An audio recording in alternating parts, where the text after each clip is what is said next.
नमस्कार प्रिय तुला राशि वाले, मैं हूं एस्ट्रोलॉजर डॉक्टर रवि गुप्ता और स्वागत करता हूं आज के मेरे बहुत ही खास कार्यक्रम में। और कार्यक्रम का विषय है कि प्रिय तुला राशि वाले, खुद राहु फंस चुका है ब्रह्म जाल में और 30 अक्टूबर से लेकर के 29 मई 2025 तक यानी पूरे 18 महीने तक आपके जीवन का होगा इंसाफ और बदल जाएगा आपका जीवन। जी हाँ प्रिय तुला राशि वाले, आज की वीडियो बहुत ही महत्वपूर्ण है। अगर आप इस वीडियो को बहुत अच्छे से देखते हैं तो आप समझ पाएंगे कि वाकई में जीवन बदलता है और ग्रह जो है और काल जो है बदलता है। प्रिय तुला राशि वाले, हो क्या रहा है?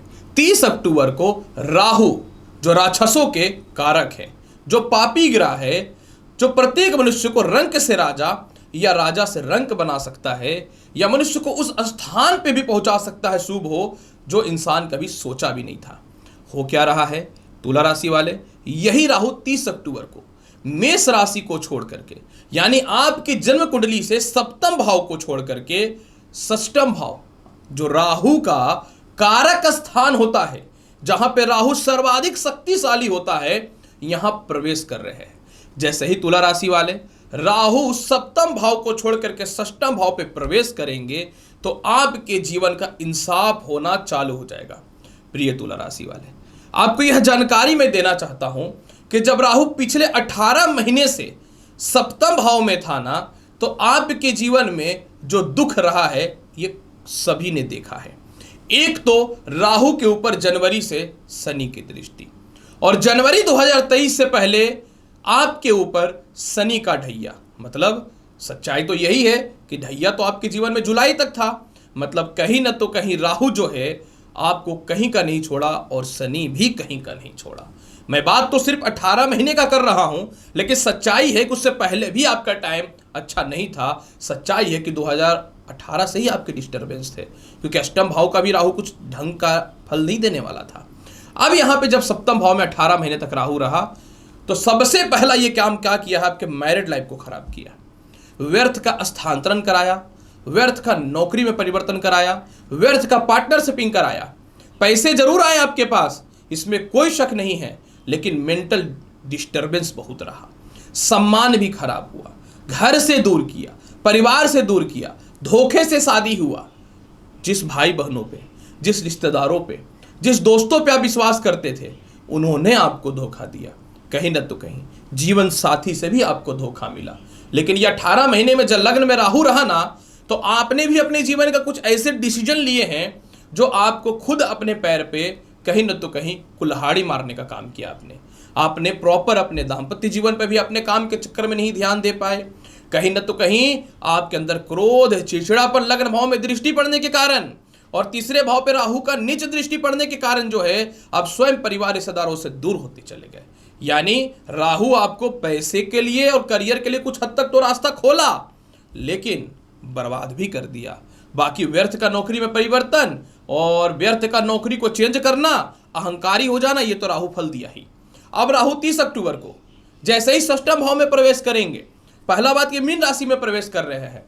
देव गुरु बृहस्पति ब्रह्मा की राशि है, ये राहु का समगृही राशि है। यहां पे राहु शुभ फलदायी रहेगा। आपको गुड न्यूज देना चाहता हूं कि पहला बात तो राहु षष्ठम भाव में शुभ फलदायी तो है ही। सबसे बड़ा बात क्या है कि राहु उत्तर दिशा का मालिक है और मीन राशि भी उत्तर दिशा की मालिक है। मीन राशि द्विस्वभाव राशि है, मतलब आपके अंदर छल और दयालु दोनों भावुकता ये 18 महीने में देखने को मिलेगा। मीन राशि रात्रि बली राशि है, राहु भी रात्रि बली राशि है। मीन राशि के साथ स्वामी बृहस्पति के साथ राहु का समगृही संबंध है, क्योंकि राहु को स्थापित करने वाला ब्रह्मांड में देवगुरु बृहस्पति यानी ब्रह्मा ही है। अब जैसे ही राहु षष्ठम भाव पे आएगा, सबसे पहला आपके अंदर आत्मविश्वास और कॉन्फिडेंस वापस आना चालू हो जाएगा।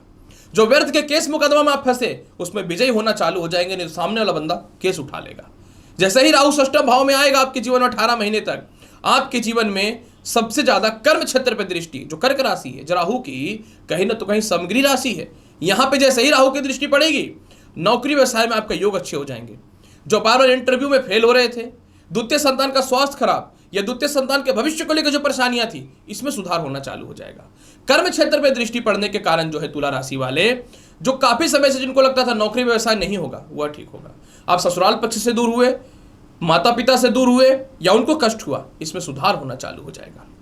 इसके अलावा जो आपके अंदर गलत आरोप लगा के आपको नौकरी से निकाल दिया गया था ना, आप फाइट जो कर रहे थे वो जिस रूप में भी कर रहे हो, डिपार्टमेंटल फाइट लड़ रहे हो या फिर कानूनिक परेशानी से, आप उसमें विजयी हो रहे हैं। सबसे बड़ी बात क्या है कि राहु का लग्न भाव से दृष्टि हट जाएगा, जिसके कारण आप पेट से रिलेटेड, यूरिन से रिलेटेड, गर्भ से रिलेटेड, सर दर्द से रिलेटेड, हेयर फॉल से रिलेटेड जो समस्याओं से परेशान थे, इसमें आपके बचाव होने चालू हो जाएंगे। सबसे बड़ी बात बताता हूं, जो राजनीतिक क्षेत्र में है, जो बैंकिंग क्षेत्र में है, फाइनेंस के क्षेत्र में है, लॉटरी सट्टा जुआ शेयर मार्केट के क्षेत्र में है, जो शराब से रिलेटेड काम करते हैं, मादक पदार्थों से रिलेटेड काम करते हैं, इलेक्ट्रॉनिक से रिलेटेड काम करते हैं, जो प्रशासनिक क्षेत्र में है, जो सेना है, जो सोशल मीडिया से रिलेटेड है, या जो एक्टिंग के क्षेत्र में है, आपकी जिंदगी बदल रही है। क्योंकि षष्ठ भाव का राहु तुला राशि वाले जीवन में बहुत बड़ा परिवर्तन लाने वाला है। यह बात आपके जीवन में सच्चाई और सीधी सीधी बात बता दूं। इसके अलावा तुला राशि वाले जैसे ही राहु षष्ठ भाव में आएगा, तीसरे भाव से नीच की दृष्टि हटेगी, खुद की संपत्ति का विवाद सॉल्व होगा, भाई बहनों और रिश्तेदारों से तालमेल खराब था, ठीक होना चालू होगा, जीवन साथी से सेपरेशन या मतभेदता जो थी, इसमें आप स्वयं सुधार करना चालू कर देंगे। आप नहीं बोलते थे, जिसका लोग बेनिफिट उठाता था।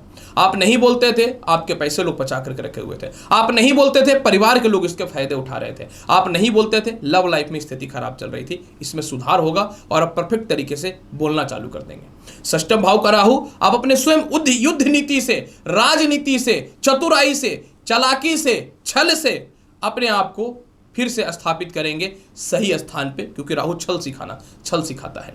द्वितीय भाव पे राहु की दृष्टि पड़ने के कारण विवाह के रिश्ते तो आएंगे ही आएंगे। आपके जीवन में सबसे ज्यादा आपके जीवन में लाभ के पोजीशन ये होगा, जो 1 रुपए संचय नहीं होते थे, मनी सेविंग 0, पैसे जमा होने चालू हो जाएंगे। ये सबसे बड़ी बेनिफिट रहने वाली है। अब द्वादश भाव पे इनकी दृष्टि है। प्रयास किए जा रहे हो, आप किए जा रहे हो, सरकारी नौकरी तो छोड़ दो, प्राइवेट का संचय नहीं था, उसमें तो सफलता मिलेगा ही मिलेगा। विदेश यात्रा, डॉक्यूमेंट से रिलेटेड, वीजा से रिलेटेड, ग्रीन कार्ड से रिलेटेड निकल जाएंगे। मैं बताऊं, जो कर्ज के तले आप दब गए थे ना, कर्ज के तले बर्बाद जो हो गए थे ना, जिसको 4 रुपए की भी औकात नहीं थी ना, वो भी आपके पीछे आंख दिखाने लगे थे, वो भी अब आपसे दूर जाएंगे, सकेंगे ही नहीं। षष्ठ भाव का राहु सबसे पहले दुश्मन और कर्ज को खत्म करता है। षष्ठ भाव का राहु आपके जीवन में आत्मविश्वासी बनाएगा, अपव्यय और अपयश से भी बचाएगा, समझने वाली बात है, गलत रिश्तों से भी बचाएगा। इसके अलावा आपके पीठ पीछे परिवार के लोग या आपके दोस्त ने जो धोखा दिया, इनका असली चेहरा सामने आना चालू हो जाएगा। जैसा ही राहु षष्ठ भाव पे आएंगे, जिंदगी स्टेबल हो रहा है। 2.5 साल में जो आपने बर्बाद किया है, 18 महीने के लिए राहु था, लेकिन बर्बादी तो 2.5 साल से है। अब इसमें सुधार होना चालू हो जाएगा, मनचाहा स्थानांतरण भी है। फिर भी इसके प्रभाव को बेहतर बनाने के लिए क्या करना चाहिए? अपने पिता या अपने ससुर के समक्ष थोड़ा झुकना है। ससुराल पक्ष से मतभेदता या जो अस्थिरताएं हुई, जो बदनामी हुई, ये वापस तो आएगा ही आएगा, थोड़ा डाउन टू अर्थ हो जाइएगा। इसके अलावा जीवन साथी से के समक्ष थोड़ा झुकना चालू कर दीजिएगा। वाणी पे थोड़ा नियंत्रण रखना आपके लिए बहुत ज़्यादा जरूरी है। प्रत्येक दिन शिव चालीसा का पाठ कीजिए। अगर आप माता दुर्गा का यरगला स्त्रोत का पाठ करते हैं तो जीवन बदल रहा है, आप लिख लो। और हर मंगलवार के दिन हनुमान मंदिर जाके कोशिश करना है 8 पीस लड्डू चढ़ाने का। चलो ये सब भी नहीं हो पाता है, प्रत्येक दिन भगवान शिव के शिवलिंग पे जल चढ़ाइए। गायत्री मंत्र का जाप तो ऐसे भी आपके लिए बेहतर रहेगा।